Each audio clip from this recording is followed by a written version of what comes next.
Bismillahirrahmanirrahim. Nahmaduhu wa nusalli ala rasulil kareem. Dear students, today we are going to start the most important topic of this chapter, that is related atomic mass and atomic mass unit. याद रखें, atom is extremely smallest particle, बहुत ज़्यादा छोटा particle है. सो atom को हम conventional method से या किसी भी एक्सपेरिमेंटल मेथड से हम उसके मास को फाइंड नहीं कर सकते.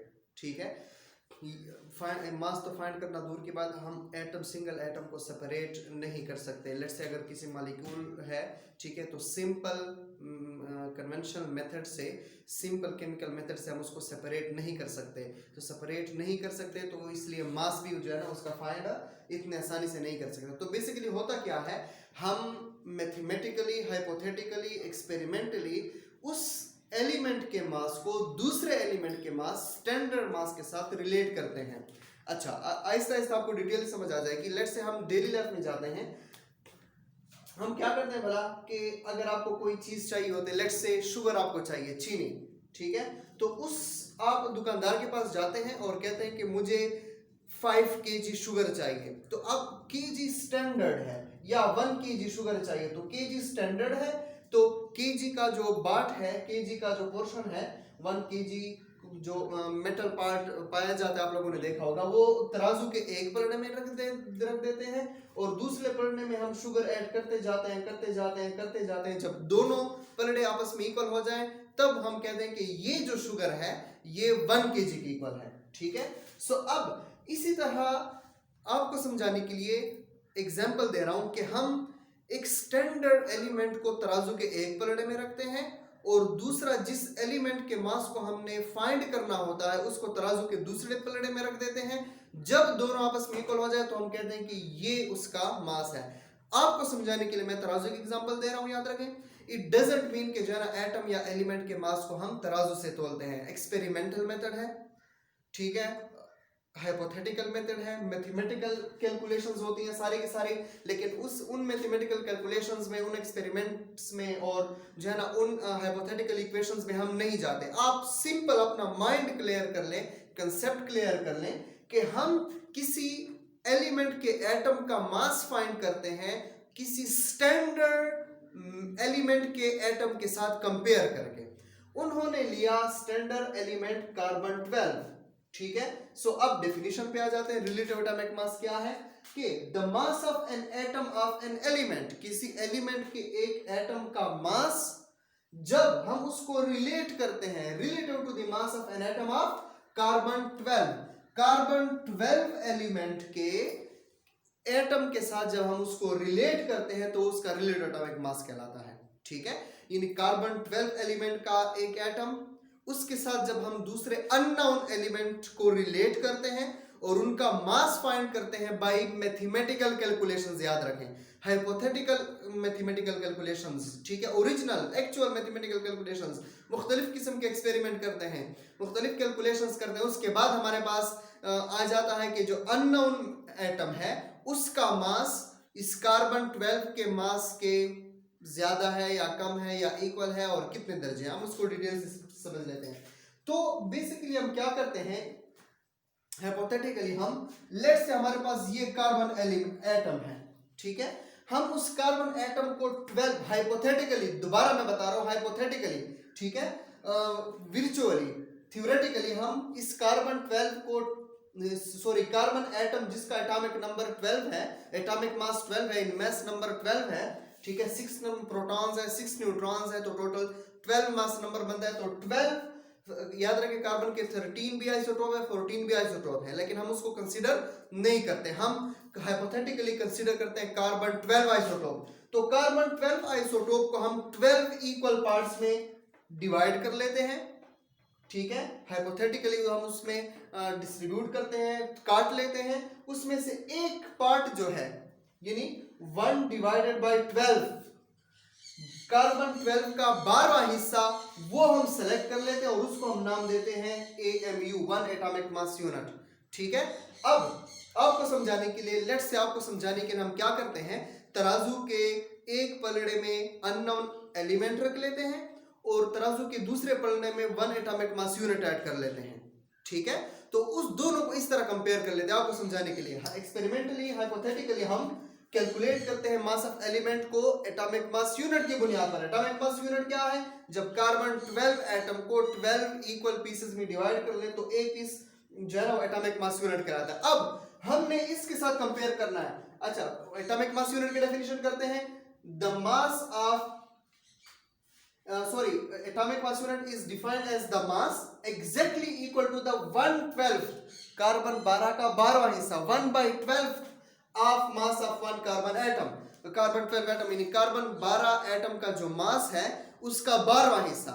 ठीक है, ये हाइपोथेटिकली आपको समझाने के लिए डिवीजन का है, यानी कार्बन 12 का जितना मास है उसका 12वां हिस्सा 1 डिवाइडेड बाय 12 वो 1 एटॉमिक मास यूनिट के होगा। अब mass of one carbon 12 atom अभी हम कैलकुलेशन कर रहे हैं। ठीक है, कि हम कंसीडर कर लिया कि जो कार्बन 12 है, कार्बन 12 का आइसोटोप है, कार्बन 12 का आइसोटोप है, उसको हम एग्जैक्टली 12 AMU कर देते हैं। ठीक है, तो definitely one atomic mass unit यानी कार्बन 12 एटम को 12 हिस्सों में तकसीम करते हैं। कार्बन 12 एटम के मास को हम 12 में डिवाइड करते हैं, 12 इक्वल पार्ट्स में तकसीम कर लेते हैं। या अगर इसको हम मल्टीप्लाई बाय 1 लिख सकते हैं, सिंपल मैथमेटिकल जो अलजेब्रिक इक्वेशन है 1 मल्टीप्लाई बाय 12 + 12 वही आंसर आता है। 12 एटॉमिक मास यूनिट यहां पर 1 के साथ मल्टीप्लाई है इज इक्वल टू के लेफ्ट साइड पे आ जाएगा तो डिवाइड आ जाएगा, तो mass of 1 carbon 12 atom divided by 12 is equal to 1 atomic mass unit. ठीक है, इनका 12 जो है यहां पर मल्टीप्लाई है इज इक्वल टू के लेफ्ट साइड पे आ जाएगा तो डिवाइड आ जाएगा, तो इससे ये इक्वेशन बन जाएगी 1 atomic mass unit is equal to mass of 1 carbon 12 atom divided by 12। ठीक है, सो अब जब उन्होंने कैलकुलेशंस की तो हाइड्रोजन एटम के लिए याद रखें, किसके लिए? हाइड्रोजन एटम के लिए उन्होंने फाइंड किया, यानी आपको समझाने के लिए तराजू के एक पलड़े में ये एटॉमिक मास यूनिट ऐड कर दिया, कार्बन 12 का 12वां हिस्सा। ठीक है, कार्बन 12 के मास का 12वां हिस्सा तराजू के एक पलड़े में ऐड किया, आपको समझाने के लिए। तराजू वराजू नहीं होता, एक्सपेरिमेंटल मेथड है। ठीक है, और दूसरे पलड़े में हाइड्रोजन एटम ऐड किया। ठीक है, जब उन्होंने कंपेयर किया, तोला, उन्होंने वे किया, तो उन्होंने ये फाइंड किया कि हाइड्रोजन जो है वो 8.40% भारी है एज कंपेयर टू वो कार्बन 12 का 12वां हिस्सा। ठीक है, यानी 1 एटॉमिक मास यूनिट ये जो हमने निकाला था कार्बन 12 का जो 12वां कार्बन 12 के एक कार्बन 12 एटम के मास का 12वां हिस्सा जो हमने कैलकुलेट किया था, हाइड्रोजन एटम उससे 8.40% भारी है।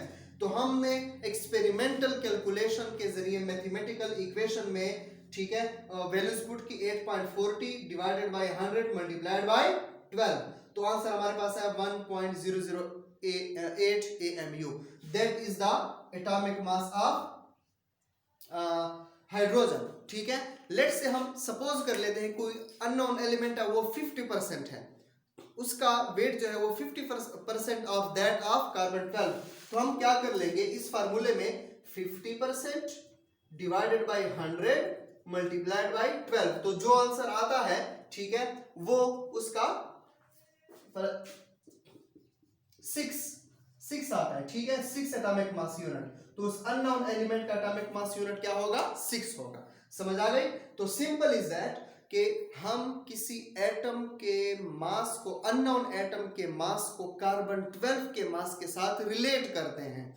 ठीक है, रिलेटिव एटॉमिक मास कहते ही इसको है कि किसी एटम के मास को अगर फाइंड करना है तो उस एटम के मास को कार्बन 12 के मास के साथ रिलेट करते हैं। कैसे रिलेट करते हैं? AMU की बुनियाद पर रिलेट करते हैं। AMU क्या है? AMU है कार्बन 12 के मास का 12वां हिस्सा, 1/12 of mass of 1 carbon 12 atom, तो वो AMU कहलाता है।